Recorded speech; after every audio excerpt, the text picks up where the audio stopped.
नमस्कार। आज हम बात कर रहे हैं थाईलैंड और कंबोडिया की सीमा पर जो ताज़ा संघर्ष भड़का है उस पर। ये सारी जानकारी 27 जुलाई 2025 तक जो अपडेट्स मिले हैं उन पर आधारित है। हाँ। और ये कोई छोटी मोटी झड़प नहीं है। कहा जा रहा है कि पिछले एक दशक में ये सबसे गंभीर टकराव में से एक है। बिल्कुल, आंकड़े भी यही दिखा रहे हैं। हाँ, 34 जुलाई से लड़ाई चल रही है और अब तक कम से कम 33-34 लोगों की जान जा चुकी है। और विस्थापन का आंकड़ा तो बहुत बड़ा है, कहीं 1.5 लाख कहीं 2 लाख लोगों के बेघर होने की खबरें हैं। तो आइए कोशिश करते हैं समझने की कि पूरा मामला आखिर है क्या और इतना क्यों बढ़ गया। देखिए, इस तनाव की जड़ें तो काफी पुरानी हैं, खासकर वो जो प्राचीन मंदिर है ना, हाँ तामोइनथोम और प्रे विहार। हाँ, उनका जिक्र बार बार आता है। बिल्कुल, तो उनके आसपास का जो इलाका है वो विवादित है। और ये सिर्फ जमीन का टुकड़ा नहीं है, मतलब दोनों देशों के लिए ये राष्ट्रीय पहचान, गौरव इनसे जुड़ा हुआ है। अच्छा, और अभी जो ये लड़ाई शुरू हुई, इसकी तात्कालिक वजह क्या बताई जा रही है? अभी की जो चिंगारी भड़की वो एक बारूदी सुरंग विस्फोट से हुई।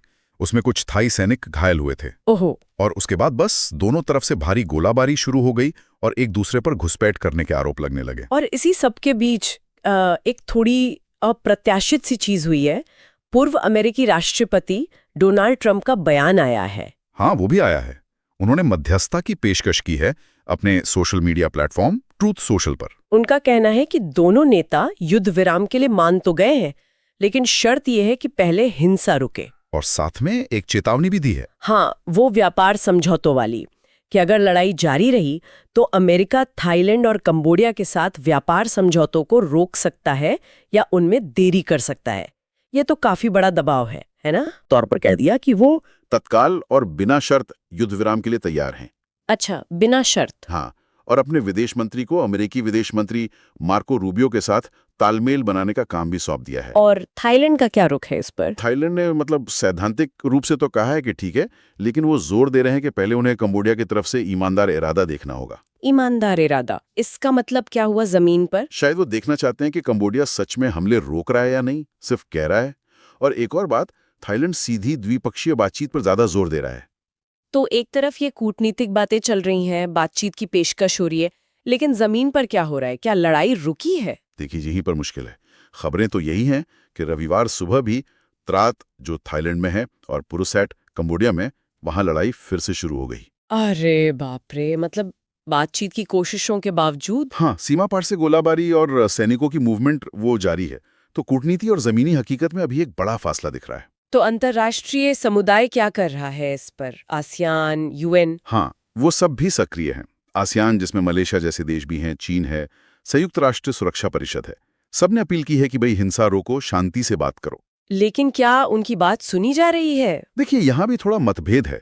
थाईलैंड का कहना है कि ये हमारा द्विपक्षीय मामला है, हम आपस में सुलझा लेंगे, किसी तीसरे पक्ष की जरूरत नहीं। अच्छा। जबकि कंबोडिया थोड़ा अंतर्राष्ट्रीय भागीदारी, खासकर अमेरिकी भूमिका के लिए ज्यादा खुला दिख रहा है। शायद उन्हें लगता है कि बाहरी दबाव से थाईलैंड पर असर पड़ेगा।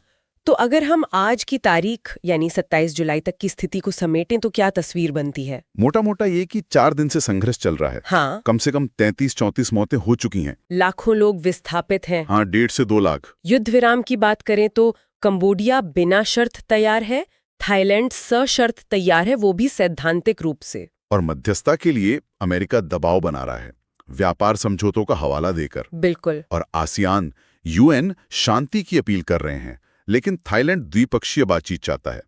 कंबोडिया अंतर्राष्ट्रीय मदद लेने को तैयार दिख रहा है। तो कुल मिलाकर बातचीत की उम्मीद तो है, लेकिन जमीन पर हिंसा जारी है। युद्ध विराम बहुत ही नाजुक हालत में है। बिल्कुल सही कहा, स्थिति हर पल बदल सकती है। कूटनीतिक कोशिशें जारी हैं, लेकिन बंदूकें अभी शांत नहीं हुई हैं। अमेरिका, आसियान, यूएन, सबकी नजरें लगी हुई हैं। हाँ। लेकिन असली परीक्षा तो दोनों देशों के नेतृत्व की है कि वो इस मुश्किल घड़ी में बातचीत की मेज पर कोई रास्ता निकाल पाते हैं या नहीं। और यहीं पर एक दिलचस्प सवाल भी उठता है। जैसे आपने कहा, थाईलैंड द्विपक्षीय बातचीत पर अड़ा है, कंबोडिया अंतर्राष्ट्रीय मदद, खासकर अमेरिकी मदद के लिए तैयार है। तो ये जो अमेरिकी व्यापार वाला दबाव है, ये सिर्फ समाधान के समय को ही प्रभावित करेगा या समाधान की शक्ल को भी बदल सकता है? क्या ये दबाव थाईलैंड को अंतर्राष्ट्रीय मध्यस्थता के लिए राजी कर पाएगा या फिर अंत में रास्ता द्विपक्षीय ही निकलेगा? ये बहुत अहम सवाल है, ये दबाव निश्चित रूप से समीकरण बदल सकता है। हो सकता है थाईलैंड को झुकना पड़े या शायद वो कोई बीच का रास्ता निकालने की कोशिश करे। ये आने वाले कुछ दिनों में ही साफ हो पाएगा कि ऊंट किस करवट बैठता है। बिल्कुल, इस पर नजर बनाए रखनी होगी।